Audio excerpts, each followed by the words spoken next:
We are going through another big document dump tonight from Wikileaks. The highlights range from the soft peddling of the email scandal by the mainstream media to the infighting within the Clinton team involving not just Hillary, but also Bill Clinton and Chelsea Clinton as well. More from Chief National Correspondent Ed Henry in Washington. Ed?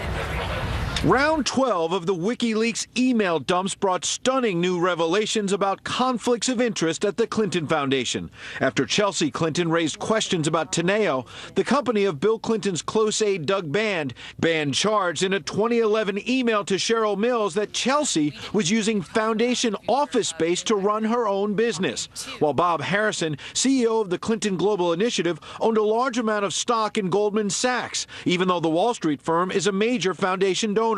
And Band pushed back on efforts to curtail his activities by claiming former President Bill Clinton was using the foundation to pocket big money from private companies. Band writing, quote, "How then do we go through an exercise like this and WJC doesn't, as he is far more conflicted every single day in what he does." It is a textbook case in exactly the wrong way to run a charity. You are not allowed to operate a charity for private gain. Hillary Clinton, for her part, was the target of an eyebrow-raising exchange her campaign chairman John Podesta had with liberal activist Neera Tanden last year about Clinton publicly declaring she's a moderate. Podesta wrote, "She claims she didn't remember saying it. Not sure I believe her." Tanden replied, "It worries me more that she doesn't seem to know what planet we are all living in at the moment." Podesta today all but confirmed the authenticity of a previous email calling Senator Bernie Sanders a doofus. I was frustrated with him, but he and I have a very good relationship. We're learning for the first time that in August 2015, as Clinton was struggling with the email scandal, did you wipe the server?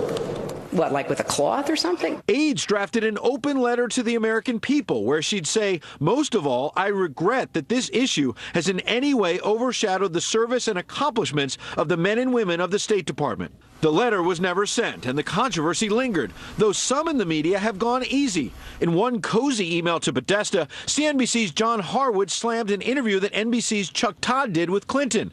Harwood calling it amazing that some people still think it's worth burning so much interview time with person most likely to be next president on her emails. Now, Cardinal Timothy Dolan called the anti-Catholic comments in these emails insulting, and Judicial Watch has now released State Department emails revealing that Clinton traded several notes with IT specialist Brian Pagliano, even though she said under oath she did not recall having those conversations. Brad? Ed, thanks. The shockwaves continue tonight from a report by a conservative group about just how far some Democratic operatives were willing to go to sabotage the Trump campaign. This evening, a look at the man in the center of this scandal, a man with significant ties to the Obama White House. Here's Chief Washington Correspondent James Rosen. Within hours after the Democratic National Committee severed ties with political consultant Robert Creamer, a move that followed Monday's release of an undercover video by the conservative activist group Project Veritas Action, in which Creamer could be seen discussing ways of illegally registering Hispanic immigrants. Let me see if I can chat with the people who are most involved in Hispanic voter registration. It emerged that Creamer, a felon who served time for tax violations and bank fraud, has visited the Obama White House 342 times since January 2009, including an estimated 47 meetings with the president himself, the most recent in June. That's nearly an average of one White House visit per week, and far in excess of the number logged by the Secretary of Homeland Security or the head of the Environmental Protection Agency. It is a reflection, some would argue, of the standards of this White House, that's the type of person that's here with that sort of frequency. I would urge extreme caution and drawing conclusions about anybody's character based on a few hours of having looked at this video, because time and time and time again, the information that is released by this organization is a lot different than initial reports would indicate.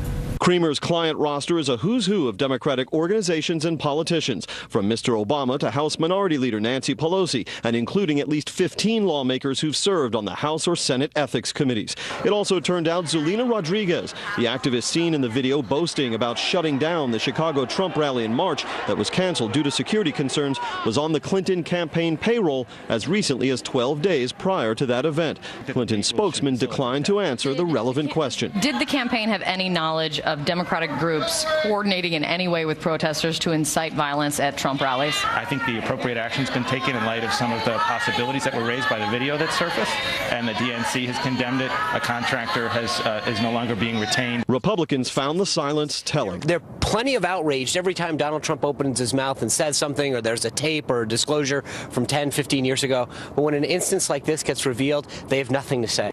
Confirmation that the Clinton campaign was familiar with the tactics described in the Veritas videos, if not the specific personnel employing them, comes from the Podesta emails released by WikiLeaks, in which campaign manager Robbie Mook can be seen in July of last year greenlighting the, quote, bird dogging of Donald Trump, a technique in which pre-positioned paid agitators corner a candidate to ask hostile questions. Brett. James, thank you.